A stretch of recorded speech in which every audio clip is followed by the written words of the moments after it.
We are. Right. We're here for the Geauga County Park District budget.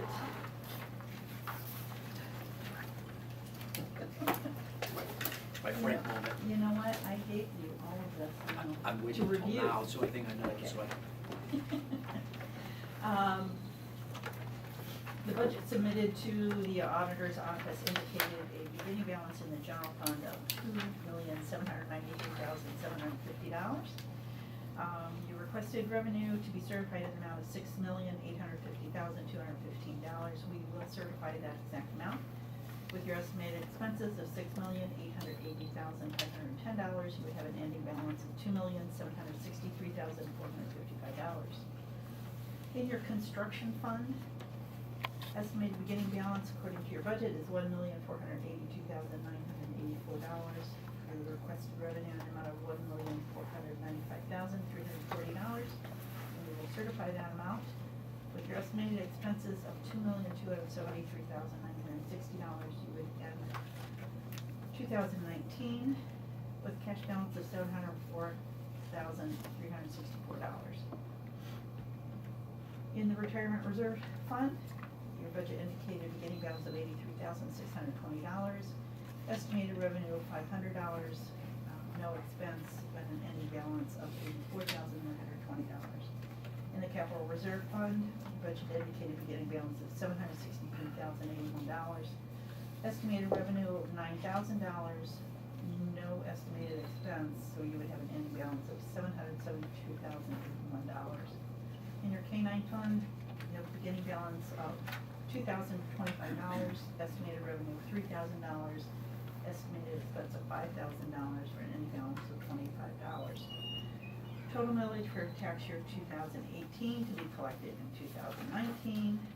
0.7 mil 1986 levy, last collection year is 2026. A 1 mil levy passed in 2000, last collection year 2020. A 1 mil levy passed in tax year 2013, last collection in 2033, for a total of 2.7 mils.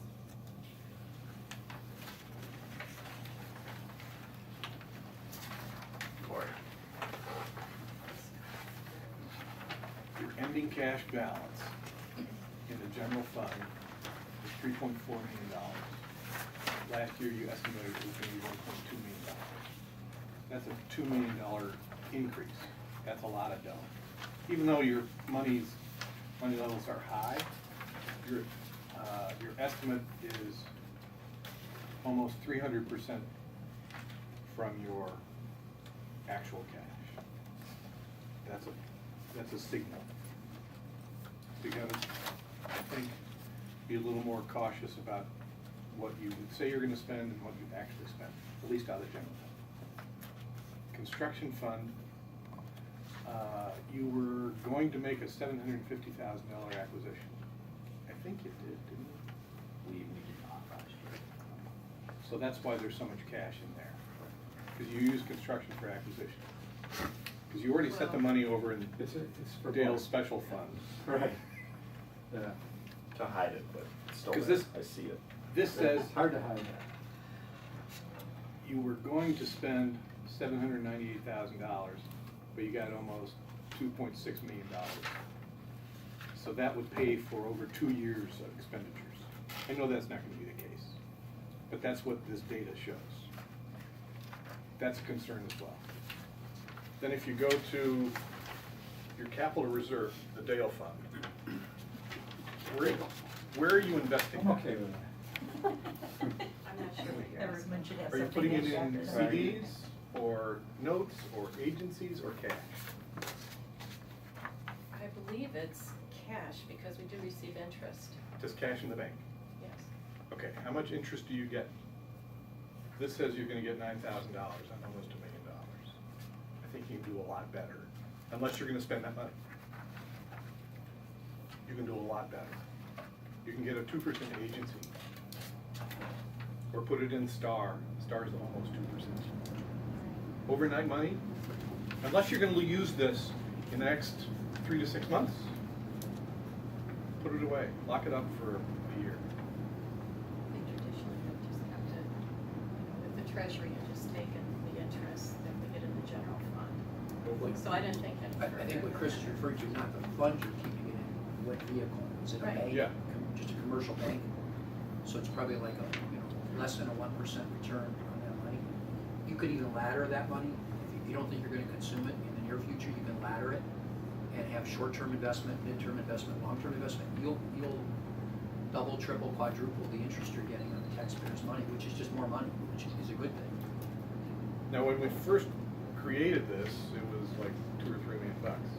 So you spent some of that dough. So it would not have been good to have invested in a 2-year note, for example, because then you're gonna have to sell it, and you might sell it at a potential loss.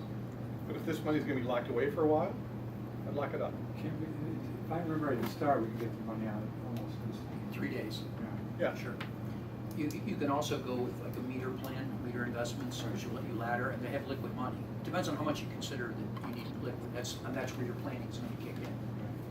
I mean, the longer you keep the money in, the more money you're gonna get on that money. Okay, in 16, I look at the column and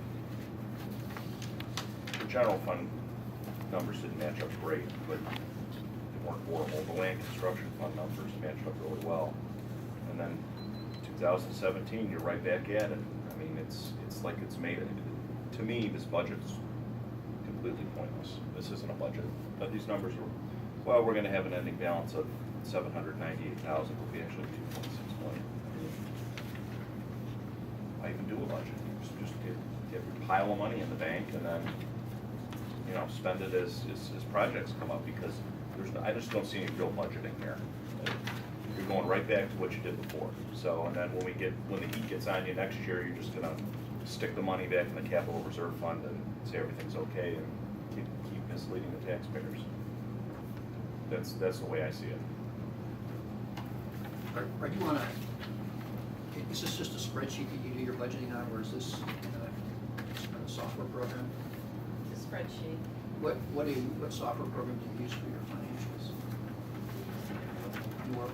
Like New World has a good budgeting module you may want to think about. There's 2 reasons I have an issue with spreadsheets. We can't validate beginning or ending balances because they're spreadsheets. I mean, anybody can manipulate a spreadsheet. And I'm not accusing anybody of manipulating. I'm just saying one of our jobs is to consider what's reasonable. And I have no way of knowing if the beginning balance on 2016 was an accurate number. People make typographical errors, and it's compounded in a spreadsheet.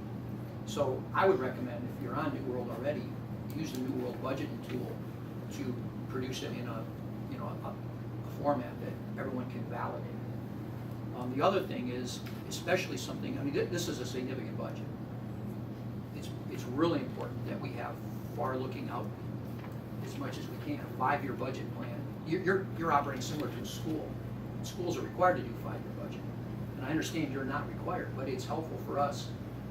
For example, I looked at one fund, and you have a capital projects expense fund where you're budgeting 0 money to be spent in 2019. Is that accurate? So is it 0? But next question begs, 0 for how long? Is it 0 forever? I mean, It was set up for 10 years. You're correct. I didn't want to come up here, and we didn't want to come up here and speak to a project that wasn't in motion. There were 4 projects identified for that fund. Right. And one is yet to be done. So that's why the 5-year would be real helpful, because even if they move a year one way or another, they're out past the window of the normal budget cycle. And I think that stops some of the questioning of, you're gonna have years where you're gonna spend money, and there are gonna be years where maybe you don't spend, and that project gets delayed. But if there's no forward vision, we have no ability to judge whether it's just coming to an end, or is it just being put in a bank? And that'll also help you in determining what vehicle to put your cash in, because you'll see on your schedule that, hey, I'm guessing internally you do long-term budgeting. So that will tell you where that money should be placed. So I mean, those are my 2 concerns really, is the budget. The last thing is, and I'm a huge advocate of this, especially for large entities, and that is, transparency into the financials. I mean, for 0 money, you can get on Ohio Checkbook and publish your history, and it lets the public answer 99% of their financial questions. They can say, how much money was spent on salaries one year over another year? And that will really reduce your public records request, volume, because people can go online, and if they have a question on a year, they can actually say, I have a question on the salaries, why is this year's salaries higher than last year's salaries? And they can send that request directly to you. And there's